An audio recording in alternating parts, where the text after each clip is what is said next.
हमारी जो मुख्य मांग है, आज लगभग पूरे देश के अंदर 1 लाख से प्रदेश और देश के अंदर 1 लाख से ज़्यादा कार्यस्थलों पर और इस तरह के धरने प्रदर्शन हो रहे हैं। इसका मुख्य कारण ये है कि देश के अंदर जो बड़े लंबे संघर्षों के बाद, बड़ी कुर्बानियों के बाद, बड़ी शहादतों के बाद बहुत सारे लोगों ने आज़ादी के समय के अंदर, जब आज़ादी का आंदोलन चला था, इस बात के लेकर भी आवाज़ उठा रहे थे कि देश के अंदर मजदूरों को जब अंग्रेज शासन करते थे कि कानून होने चाहिए, फांसी के फंदे तक चूमे थे। आपको मालूम है जो 1926 के अंदर ट्रेड यूनियन एक्ट बना था, उस एक्ट को बनाने के लिए बहुत सारे लोगों ने बहुत सारी कुर्बानियाँ दी थी, जिसके माध्यम से मजदूर अपनी यूनियन बना सकता था। और अंग्रेज़ों ने वो जो कानून है, जब हम गुलाम थे उस समय अंग्रेज़ों ने बनाया था। लेकिन आज के समय के अंदर जब हम गुलाम थे, उस गुलामी के दौर के अंदर भी 1926 में भी कानून बना, 1936 के अंदर पेमेंट और वेजेज एक्ट भी बना, 1942 के अंदर हॉलीडेज एक्ट भी बना, और आज़ादी के 1 साल के बाद 1948 के अंदर में न्यूनतम वेतन भुगतान का कानून भी बना, और ईपीएफ का कानून भी 1952 के अंदर बना।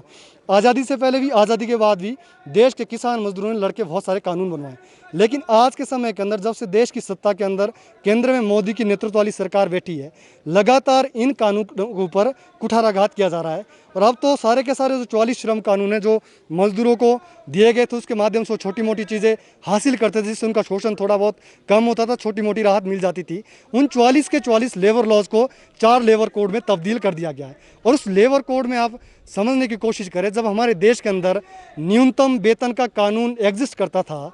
आप किसी भी जो श्रम विभाग, उसकी रिपोर्ट उठा के देख लीजिए, 90% विवाद देश के श्रम विभाग में इस बात को लेकर चलते थे कि न्यूनतम वेतन मजदूरी का भुगतान भी नहीं किया जाता था। जब न्यूनतम वेतन का कानून नहीं बचेगा, बोनस का कानून नहीं बचेगा, ईपीएफ का कानून नहीं बचेगा, आपका जो पेमेंट और वेजेज एक्ट नहीं बचेगा, सबसे महत्वपूर्ण 1947 का जो इंडस्ट्रियल डिस्प्यूट एक्ट है और 1970 का कॉन्ट्रैक्ट लेबर एक्ट है, वो कानून ही नहीं बचेगा, उन कानूनों को कमज़ोर किया जाएगा। तो निश्चित तौर पे दिखती सी बात है कि जो मजदूरों का शोषण है बहुत ज़्यादा बढ़ेगा, और सीधे तौर पे पूंजीपतियों को फ़ायदा देने के लिए किया जा रहा है। और हाल ही में आपने देखा किस तरह के कानून इंट्रोड्यूस किए जा रहे हैं, फिक्स टर्म जैसे कानूनों को लागू किया जा रहा है, जिसमें आपको ज्वाइनिंग के साथ साथ ये भी इस बात का रेखांकित किया जाएगा कि आपकी टर्मिनेशन 3 मंथ के अंदर हो जाएगी, 6 महीने का रोजगार मिलेगा। ना तो आप ग्रेच्युटी के हकदार होगे, ना बोनस के हकदार होगे, ना आप कोई और जो आपकी जायज़ मांग है उसके लिए लड़ सकते हो। यहाँ तक कि जो सबसे महत्वपूर्ण कानून है, जिसके माध्यम से देश के अंदर मजदूर लड़ता है,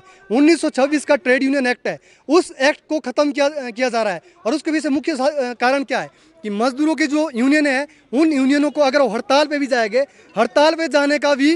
फाइन का प्रावधान है, 20,000 रुपये से लेकर जेल तक का प्रावधान है। अल्टीमेटली उन कानूनों को ख़त्म किया जा रहा है, डेमोक्रेसी की भी हत्या की जा रही है। और साथ ही साथ जिस तरीके से मजदूरों के कानून ख़त्म किया जा रहा है, उसके साथ साथ देश के अंदर आप किसान आंदोलन देख रहे हैं, किसानों के ऊपर भी किस तरीके से जो कानून है वो थोप दिए गए हैं, कॉरपोरेट के लिए जो है कृषि कानून लाए गए उनके फायदे के लिए। इसलिए हम इस बात को लेकर आज पूरे हिमाचल प्रदेश के अंदर केंद्रीय ट्रेड यूनियन के यहाँ पर प्रदर्शन कर रहे हैं, और आने वाले 28 तारीख के अंदर इन चारों लेबर कोड को निरस्त किया जाए। 28 तारीख को पूरे देश और प्रदेश के अंदर हम जो 4 लेबर कोड है उसका जो प्रारूप है उसको जलाएंगे। हम इस बात की मांग करें कि चारों के चारों लेबर कोड को निरस्त किया जाए और जो काले कृषि कानून उनको वापस किया जाए।